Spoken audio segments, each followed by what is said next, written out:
Okay, we are on day 7, and take a look at day 7. So, take a read through of day 7, chapter 2. Thus the heavens and the earth were finished, and all the host of them. And on the 7th day, God finished his work that he had done, and he rested on the 7th day from all his work that he had done.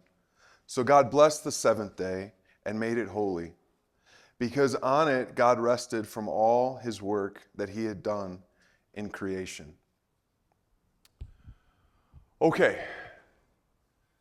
Can you guys tell me what is different about this day from the previous 6 days? Day of rest versus, work or activity of God. Good. What else? What's that? It's the only day that God blessed. He blessed the fish and the birds and the land creatures as well, but this is the only day that's blessed. Very good. What else? What's that? More ink? No ink. Yes. Did you guys hear that? There's no ending formula. Every other day up until the 7th day, and it was evening and it was morning, the blank day. And it was evening and it was morning, the blank day. All through days 1 through 6. Day 7 is lacking an ending formula. Now, what is the theological import of that? You just ask yourself a very basic, simple question. Has day 7 ended? Day 7 has not ended. That's the theological import. That day 7 is still here for any who are interested in living within it. It never ended. So all throughout the Bible, God is extending an invitation to enter his rest. But some refuse. Most, actually, refuse to enter God's rest. And they live according to work. Okay, anything else about day 7? Holy. It's the only day it's called holy. So day 7 is the only day without an ending formula. Day 7 is the only day that's blessed. And day 7 is the only day that's called holy. What does every other day have? And I'll put it to you this way. Day 1 has day 4. You catch me? Okay, so what does every other day have? A what? A parallel, a corresponding partner. Right? Day 1's glory partners with the luminaries of day 4. Day 2's sky and water partner with the birds and fish of day 5. Day 3's land and vegetation partners with man and beast. Day 7 has no corresponding partner, which begs the question, what does day 7 correspond to? And the answer is everything that came before it. Day 7 completes all of creation. Because day 7 is the point of creation. It's the complementing partner to creation itself. Okay, that's the argument that I'm going to seek to make. That day 7 is the day. It is the big day that we are all to be thinking about all the time. It's a big deal. And the reason I'm doing this is because I'm trying to take the narrator's cues, okay? So just hear these as I throw them out to you, okay? Genesis 1:1 consists of 7 words. Genesis 1:2 consists of 14 words, 7 times 2. Genesis 2, 1-3 consists of 35 words, 7 times 5. As the creation narrative unfolds, certain terms are introduced over and over and over again. God, Elohim, occurs 35 times, 7 times 5. Heaven occurs 21 times, 7 times 3. Earth occurs 21 times. And God made occurs 7 times. And it was so occurs 7 times. And God saw that it was good, with the one exception of very good, in day 6 occurs 7 times. In verses 2-3, just listen to the stress on the 7th day.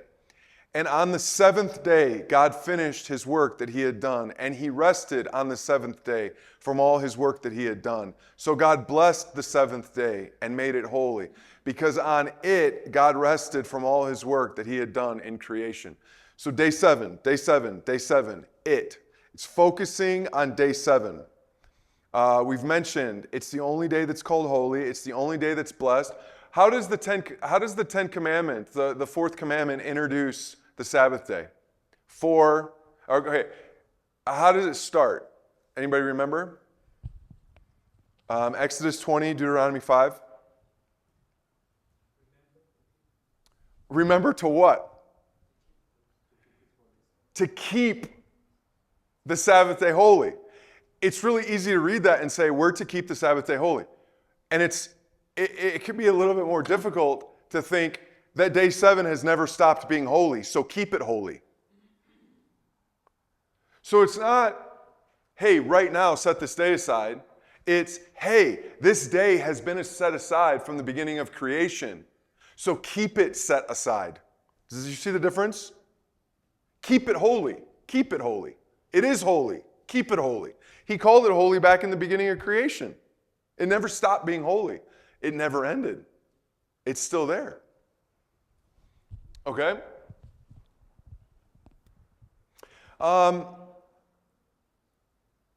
Okay, so it is the first full day that Adam and Eve experienced. Think about that. They're created on day 6. Day 7 is essentially their first day in its entirety. Okay? In 2:15, look at verse 2:15 in Genesis. Okay, so you see that word for put? In Hebrew, that's a word rest. He rested man in the garden to work and to keep it. And I think the purpose for that is to say that it's really easy. It's going to be really easy to read Genesis 2:15 and think that it's about your work, your duty, your activity. And the author wants to make really clear that your work is to be in accordance to how Jesus describes his work in Matthew 11, 28-30. Come to me, all you who are weary and heavy laden, and I will give you rest. For my what? Yoke is a working term, is it not? You put a yoke on an animal to do work. My yoke is easy. My burden is light. So carrying a burden is not a chore. It is something you do, but it's different. So Paul can say against all the other disciples, I worked harder, 1 Corinthians 15, than any of them. Yet, not I, but the grace of God with me. So did Paul work? Yes. But paradoxically, it was the energy of God working in him so that Paul could say with Jesus in Matthew 11, 28, 30, I worked, but it wasn't me. It was the grace of God working in me.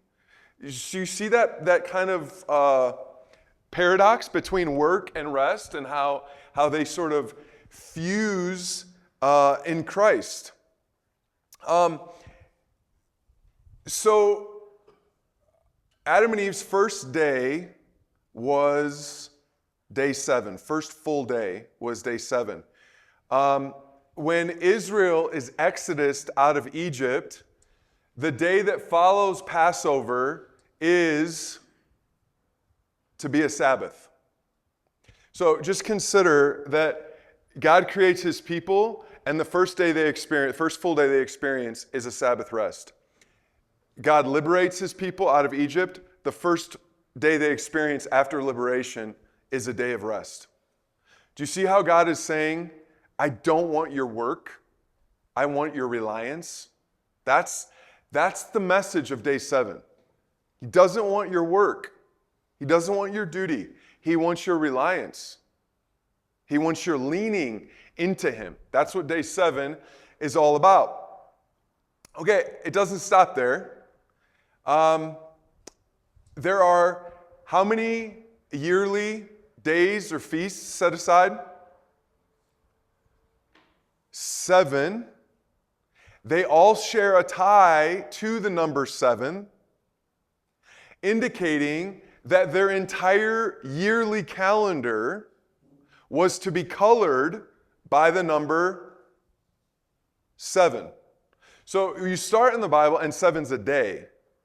You look at Israel's calendar and you see that day just grew into a day 7 year, okay, because of the 7 feasts that all revolve around the number 7 in one way, shape, or form.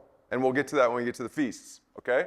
But then every 7 years, you're to have a sabbatical year where humans and beasts have rest.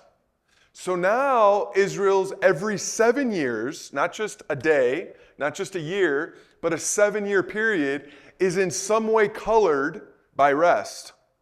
And then, does it get any bigger than that? Is there anything bigger than the year of Sabbath every 7th year? Is there another celebration? The year of Jubilee, which is what? 7 sevens and then plus 1. You enter Jubilee. So now you have a 50-year period in every 50 years is colored by the number 7. Now let me ask, does it get any bigger than that? Okay, well check this out. The year that Solomon starts building his temple is told to us 480 years after the Exodus. Okay? He spends 7 years after that, starting on the 480th year, he spends 7 years building the temple. 7 years. That's important, right? The temple's now a house of rest. When the priests are ordained in the book of Exodus, in Exodus 28, they are to be ordained over a period of 7 days. So God's tabernacle is a house of rest. It takes Solomon 7 years to build the temple. So the temple is continuing the theme of it's a house of rest. And then it says he started building his house, and the temple's not dedicated yet. It says he built the temple, then he went right into building his house. The temple's not dedicated yet. So then he builds his house. Guess how long it takes him to build his house? 7 years to build the temple. 13 years to build his house. He started building the temple in the 480th year since the Exodus. Then the temple's dedicated after he finishes his house. Now, is Solomon sinning when he does that? And he should have dedicated it 13 years earlier before he built his house? Is that what you think?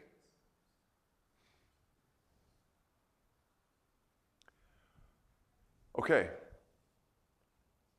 The king building his house next to the temple in proximity demonstrates that the king is Adam living in God's house, within God's house. So, and that's why the temple's not dedicated till he's done with his house, because they're meant to be seen as a partnership, like Adam lived in the garden of God's house of rest in Eden. Okay? So you take 480 years when he started the temple, 7 years, plus 13 years, what number are we at? 500. A jubilee is 50. So the temple being dedicated is a jubilee on steroids. It's a jubilee times 10. So the temple is an explosive house of the rest of God. It's jubilee times 10. That's what God is whispering and nudging to Israel all along. That you are to be a people colored by rest. Now, Luke 4. Who did I give that to? Luke 4. Shaq? Okay. Luke 4. Would you read for us 16 to 21? Nice and loud. He's reading, what day or year is he reading about? He does it on the Sabbath, and he's reading about the year of Jubilee. So guys, Jesus is the culmination of all of this focus on rest. It was all pointing to him. The temple, in its 500-year, 10 jubilees from the Exodus, is a big point. But when it gets to Jesus, he's the whole point of Jubilee. That's the marvelous nature of Jesus Christ. And so these are all just indications that we are to be a people of rest. That Adam and Eve were to, think of the job given to Adam and Eve. Does it get any bigger than that? To have dominion over all the earth, over birds and animals and all things. That is ambitious. That's as ambitious as it gets. Like if I said, okay, guys, we want to cultivate Addis Ababa in the image of God. How many people live in this city? What is it? 5 to 7 million? That's a big task, right? Imagine the task that Adam and Eve received, which is to fill the earth in the image of God and cultivate it. To the degree that it looks like Solomon's temple, where the Queen of Sheba comes and says, I heard that this was incredible, but what I heard was nothing compared to what I'm seeing.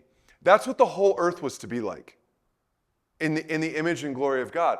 And the question is if it would be hard to do that with one city, imagine the call to do it with the whole earth. And to do it, and you say, okay, I'm getting my work clothes on. I'm getting ready to go. And God says, well, I don't want you to work. And you're like, well, how am I going to do it? If you want me to do this, how do I do it without working? And that's where the Leviticus passage comes in. Who's got Leviticus? Who did I ask for that one? Yeah, okay. Did I tell you the verses, Netsunet? Let's see. 26, 3 to 12. This is God telling Israel how they're going to conquer the Canaanites. Okay? Which was as ambitious and challenging as conquering Addis Ababa, right? Figuratively speaking, it's a big task, okay? So go ahead and read that for us. Okay. So, if Israel attempts their power, and it happens again in verse 28, what will God do to them? He will strike them what? sevenfold for their sins. So, this is the essence. If you will not live in my rest, I will strike you sevenfold. Do you see how that works together? That because you didn't live in day 7, your punishment will be sevenfold. But then the question gets asked, what does it look like to live in your rest and conquer the nations? What does that look like? And that's the beginning of Leviticus 26. Listen as I read. You shall not make, verse 1, you shall not make idols for yourselves or erect an image or pillar, and you shall not set up a figured stone in your land to bow down to it. For I am the Lord your God. You shall keep my Sabbaths and reverence my sanctuary. I am the Lord. If you walk in my statutes and observe my commandments and do them, then, so what does it look like to conquer the world? I will give you your rains in their season. And that was really important for Israel, because if it didn't rain, you couldn't break the earth up to plant seed. It got too hard. So rains at the right time was a real big deal for Israel. I'll give you your rains in their season. And then the rains came towards the harvest, which also helped. Okay? So I'll give you your rains in their season, and the land shall yield its increase, and the trees of the field shall yield their fruit. Your threshing shall last till the time of grape harvest, and the grape harvest shall last until the time for sowing. And you shall eat bread to the full and dwell in your land securely. I will give peace in the land, and you shall lie down, and none shall make you afraid. And I will remove harmful beasts from the land, and the sword shall not go through your land. You shall chase your enemies, and they shall fall before you by the sword. 5 of you shall chase 100, and 100 of you shall chase 10,000. And your enemies shall fall before you by the sword. I will turn to you and make you fruitful and multiply, and will confirm my covenant with you. You shall eat old store long kept, and you shall clear out the old to make way for the new. I will make my dwelling among you, and my soul shall not abhor you. And I will walk among you, and will be your God, and you shall be my people. I am the Lord your God, who brought you out of the land of Egypt, that you shall not be their slaves. And I have broken the bars of your yoke and made you walk erect. So, do you see how Adam and Eve were to conquer the world according to Leviticus 26? It was not going to be hard. That animals would obey them. Just like he'll take the beasts out of the field. You know, he won't let the wild beasts attack. Adam and Eve, the beasts would work in accordance. I don't know if your police officers here have drug dogs. Have you seen that before? In movies? Okay. So yeah, like sometimes in airports in the US, you'll see a police officer that's a canine police officer, okay? And he has like a German shepherd walking with him.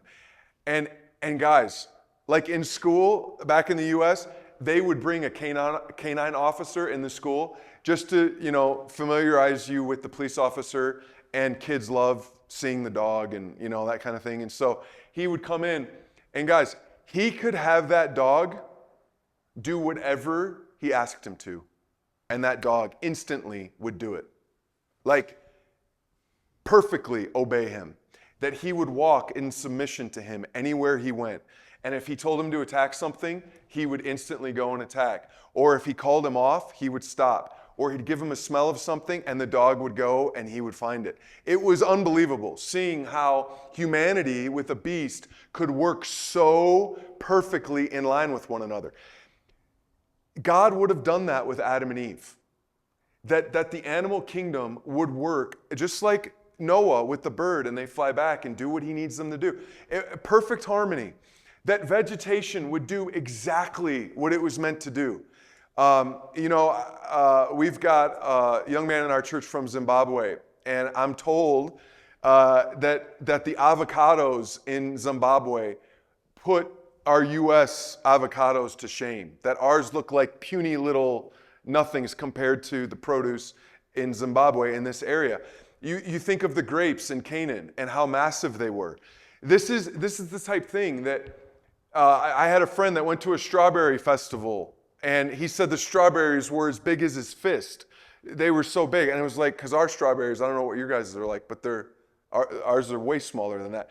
But this is what God would have done with Israel and with Adam and Eve. That they would have conquered the earth, but when 100 guys chase 1,000, and then you see that fulfilled a little bit with David's mighty men. Remember when it tells you how many men David's mighty men killed? You know, like one killed this many. So you see a little glimpse of that. Day 7 would have been, if Adam and Eve had lived in day 7, instead of work to become like the image of God, to believe that they are the image of God, to live by faith instead of by works, God would have cultivated the world in his image, and it would have been gorgeous. It all would have happened, you know? Like Adam and Eve could have thought to themselves, okay, how are we to fill the earth with people like us? How does that work?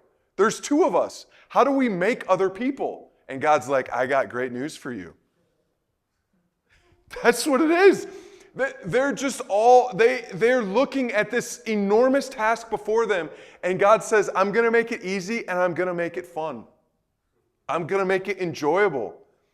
This seems like a big task, but I'm telling you, it will be the time of your life. This is what it was all meant to be. How can a husband and wife call marital intimacy work? That's pleasure. That's not work. The whole book of the Bible, Song of Songs, talks all about it. It's a delight. And that's not just how multiplication was supposed to be, but cultivation, work. When you read Leviticus 26, you begin to catch how cultivating the earth could be done in a state of rest. Okay? And so this is the significance of day 7. And ultimately, it is all looking to Jesus, who liberated people bring liberation. That is the concept of the Old Testament that Israel missed, and the New Testament, if we're not careful. That liberated people bring liberation. That is the idea. So you get to passages like Isaiah 58, and he's talking about Israel's Sabbaths. And their Sabbaths are all about themselves. And he says, you want to live one of my Sabbaths rightly? How did Jesus spend his Sabbaths? He got in big trouble for it. Healing people. So Jesus spent the day of liberation liberating people, and he got in trouble for it. So Sabbath, this concept, is meant to be that liberated people liberate. And it goes back to the seed. That liberated people are like seeds that lay their lives down for the flourishing of the people around them. That's the concept that heads to Sabbath. And you see Jesus do it time and time again. When you read the Gospels, keep an eye out for how many times Jesus does something on a Sabbath. Just keep an eye out for it. You'll be shocked how many times he crosses paths with Sabbath, and frequently, if not all, gets in trouble for it. Because they misunderstood that liberation and rest was meant to be liberating for other people.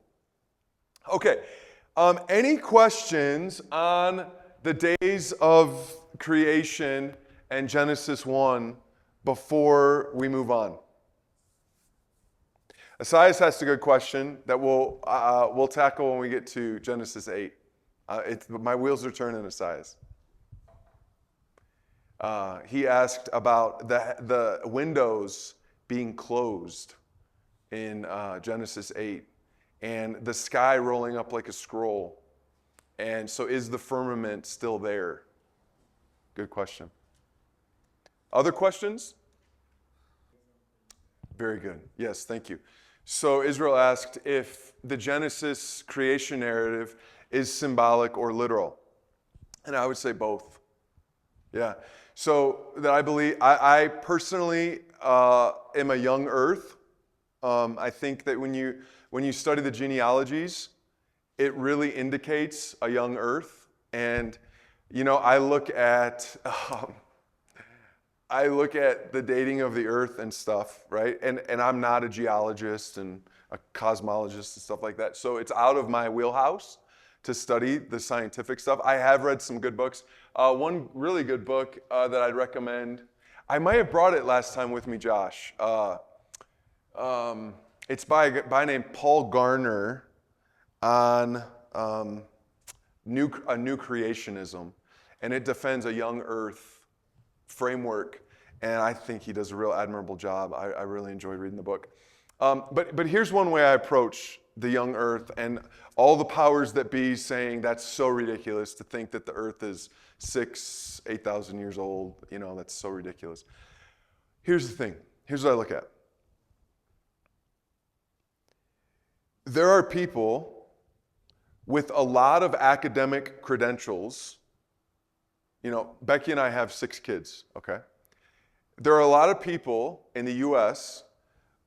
with academic credentials like this long behind their names that would tell me and Becky that what is in Becky's womb is not a baby. It's not human yet. A lot of educated people would tell me that.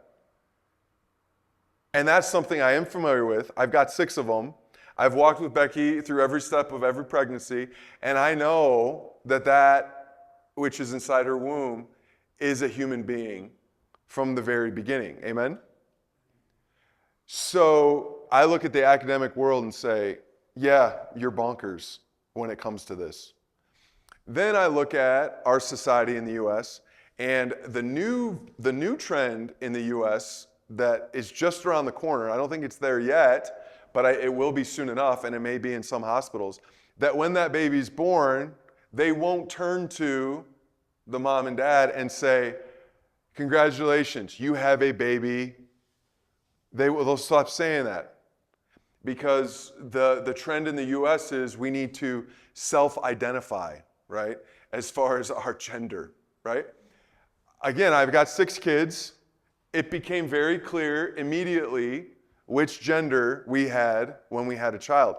But majorly academic people will tell me I'm living in the old world and that's not the real thing. And I say, go fly a kite. That's total craziness, And so those are 2 realms that I am very familiar, that I see academic people tell me I'm crazy. And I know they're crazy. So my question is why would it be any different in the geological realm? That we approach information with presuppositions about what to find. For instance, with the law, have you ever heard, like how dumb the story of Balaam's donkey, Does that seem like kind of a weird story, Balaam's donkey? That's kind of, even commentators will say that this is sort of a hodgepodge story that was put in the text and whatever, it's there, this story with the donkey, talking donkey. It sounds like Aesop's fables or something, It's something just random.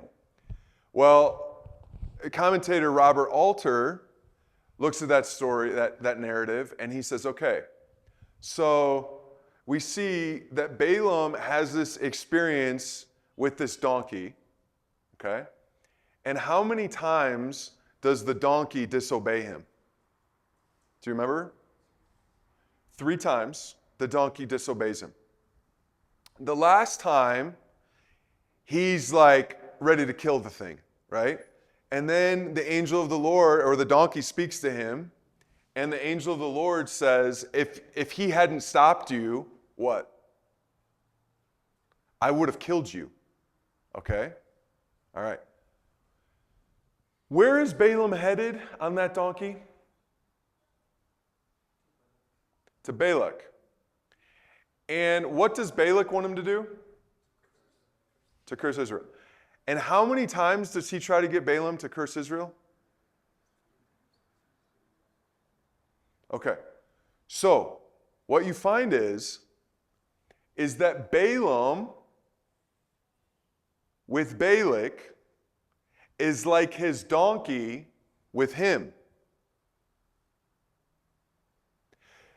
Balaam was mad at his donkey 3 times because his donkey wouldn't do what he wanted him to do.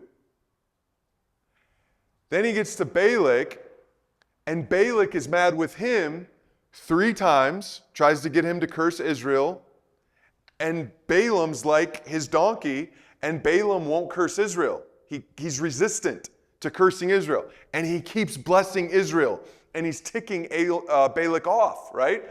So Balak, on the 3rd time he won't do it, smacks his hands because he's mad at Balaam, and that's when Balaam gives the 4th oracle, which is like the angel and the donkey speaking to Balaam, and says, I can't curse that which God has blessed, and he won't do it.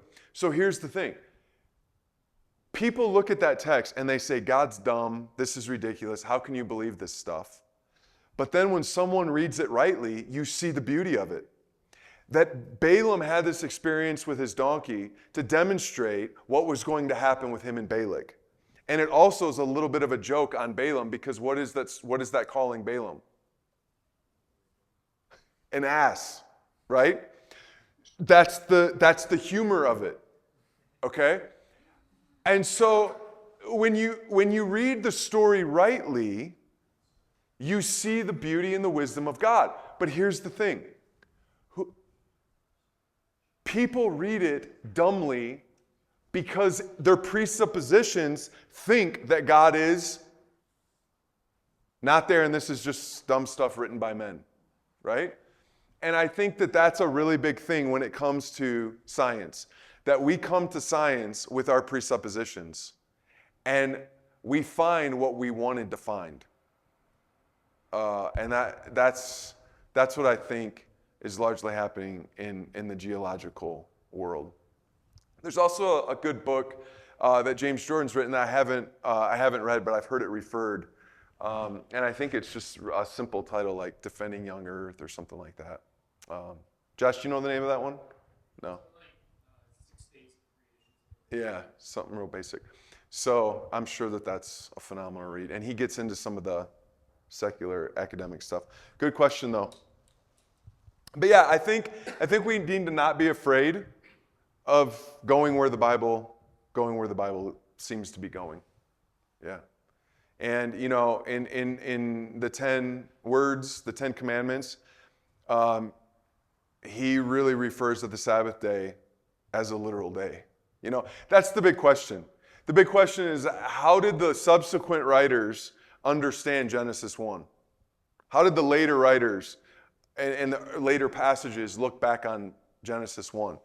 And I think what you'll find, like the Psalms talk about, God spoke and it was. Like, you see these immediate understandings of Genesis 1. That is the way it reads. So I think you go with the way the rest of the Bible interprets Genesis 1, which seems to be a very literal, straightforward, young earth reading. Good question. Someone else? That's really good, not Sinet. Okay, so here's the thing. When we get to the tabernacle, we'll find that one of the ways to view the tabernacle, there's several ways that you can view the tabernacle that are all meant by God. It's what James Jordan would call a multivalent object, which means it's a symbol with several meant meanings and ways to understand it. Okay. Okay. So in the tabernacle, you've got here. Let me draw it real quick. Okay. Good. All right. So you've got the tabernacle complex. Okay. So you've got the bronze altar here. You've got the laver there. You've got the holy place here. That's the lampstand. That's the table of showbread. You've got the golden altar of incense there. And then you've got a curtain here, and then you've got the Ark of the Covenant there, okay? All right. So this is a very thick curtain right here, okay? They're all thick. They're all thick curtains, but... and then you've got the entrance here with a curtain there. Okay. All right. So where is the light in the Holy of Holies?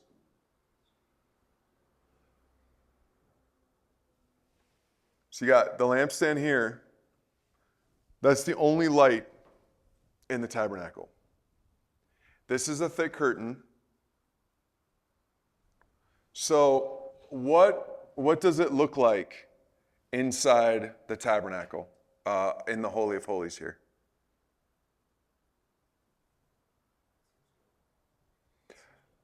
It's not just dark, it's pitch black. No light. None. Not at all. Is there anything to be said about God dwelling in darkness? There is. I don't know the passage off my head, but Josh could look it up real quick, or any of us in our Bible things. But God dwells in darkness. Why do you think it is that God dwells in darkness? What do you think? What do you think the theological import is about God dwelling in darkness? Yeah, yes. I think that's exactly it. He's mysterious. We'll talk about that when we get to the burning bush, because he's also pictured in as a consuming fire.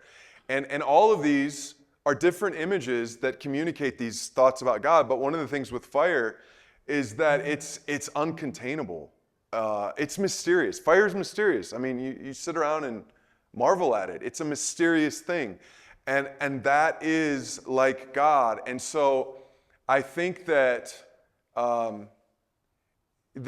obviously darkness is created back to, in the beginning, he created the heavens, the earth, and there's this formless and void and darkness over the surface of the deep. So God did create that. But darkness is the absence of light. And so the best way I can get to answer your question is I think we need to be careful about automatically assuming darkness is bad. That's all I would say. It doesn't expressly say that he created it. Is that an indication that God wants to be affiliated more with light? Like more greatly with light than he does with darkness? I think that's possible. But darkness isn't bad because he does associate with it. The Holy of Holies was pitch black, and it says that he dwells in darkness. And I think that statement comes from the fact of the Holy of Holies had no light in it. But does God want to be more recognized as light? Yeah. Where else do we see this? We see it with wrath and mercy. Where is it? I think it's in Lamentations, where he says, Hesed, steadfast love, comes naturally to him, but his wrath is unnatural to him. It's a really fascinating passage. That wrath, I mean, he says it. He's slow to and quick with steadfast. John Piper, I love how he says it. He says that God's wrath or anger in terms of a gun has a stiff safety lock. Like it's hard to click. But his hesed, his steadfast love, is a hair trigger. It fires when you're not even trying to. You just touch the trigger, it goes. So there are these things with God where he longs to be associated with this more than this. And so I would say, yeah, I think it says God is light. It doesn't say God is darkness. He dwells in darkness. There is that. But there seems to be a greater association with light. But don't automatically say that darkness is bad, because darkness serves a role. It serves to say, just like God is spirit, what is the benefit about God being immaterial and invisible? Yeah, you can't put God in a box, So every concept out there has a way to touch on God a bit, Like, where do we see the mystery in Jesus? If you think of Mary in John 2 coming to him and saying, or sending the people to him to make wine, he calls her woman.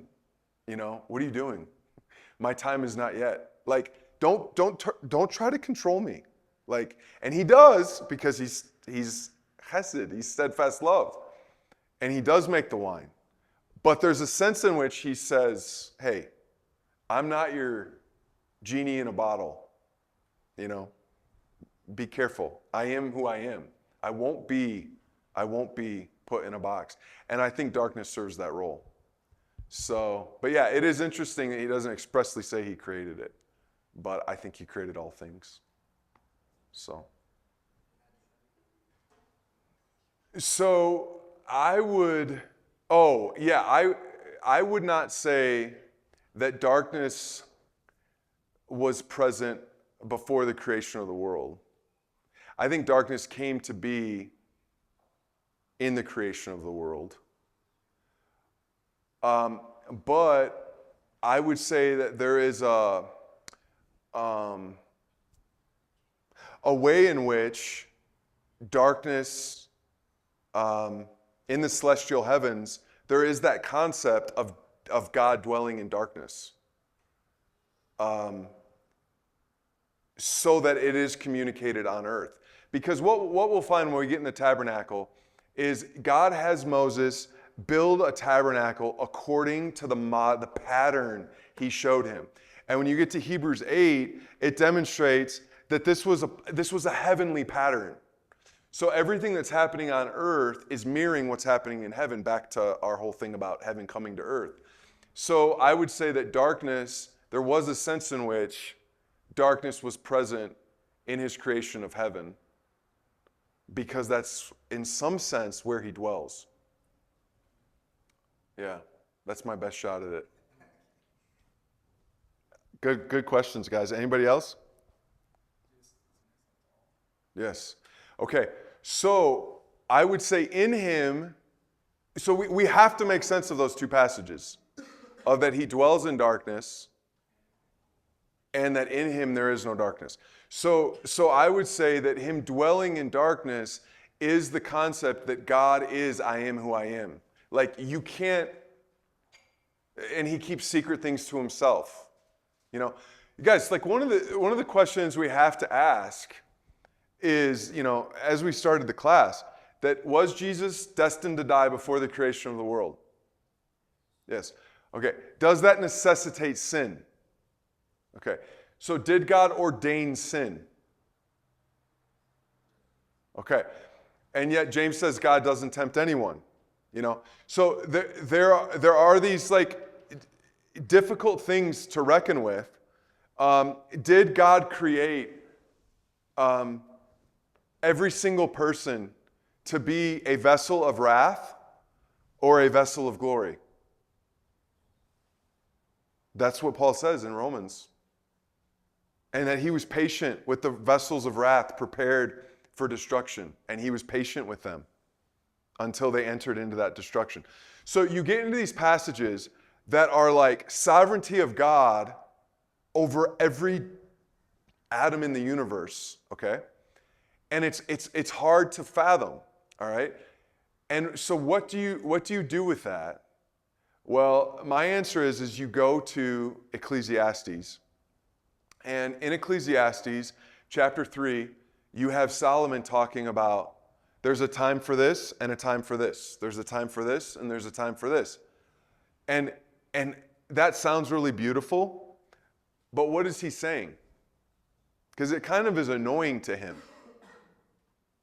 in Ecclesiastes. In Ecclesiastes, Solomon goes from being just like a frustrated guy to speaking truth. And he kind of goes back and forth in Ecclesiastes. This is one of the things where he's kind of annoyed by that God, that there's a time for me to weep that's preordained. And there's a time for me to laugh that's preordained. Okay? So where does he go with that in Ecclesiastes 3:14 and 15? For God has so acted that man might fear him. So in other words, when we read passages like Jesus was destined to die before the creation of the world, that there are vessels of wrath fit for destruction, and we say, how can this be? How can the sovereignty of God and the free will of man work together and all these sort of things?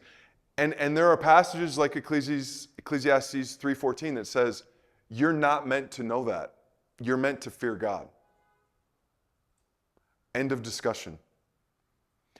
Job had questions like that. And God answers him out of the whirlwind after him and his buddies go back and forth about a million different things.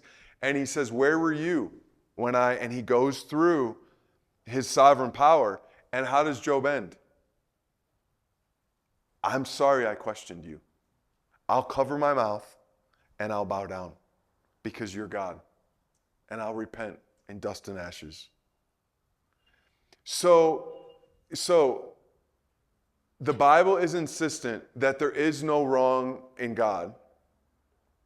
And yet he dwells in darkness, which means we can't understand everything about God. He keeps secret things to himself. And it's our job to say, you are God and I'm not. How can the pot say to the potter, why did you make me this way? And I will bow down and trust you. And you'll find that gives you much more boldness in evangelism. Because he tells Paul, I want you to stay in this city because I have some people there still. And Paul's like, oh, okay. So he speaks the truth to find those fish and bring them to God. You know? You go to the town, you speak the truth. If they reject it, what do? Wipe the dust off your feet and go to the next town. Like, sovereignty of God promotes evangelism. It doesn't discourage it, taken rightly. Israel, that's my best answer. Yeah. So, because both verses are in the Bible, so they have to make sense together. Good questions, you guys.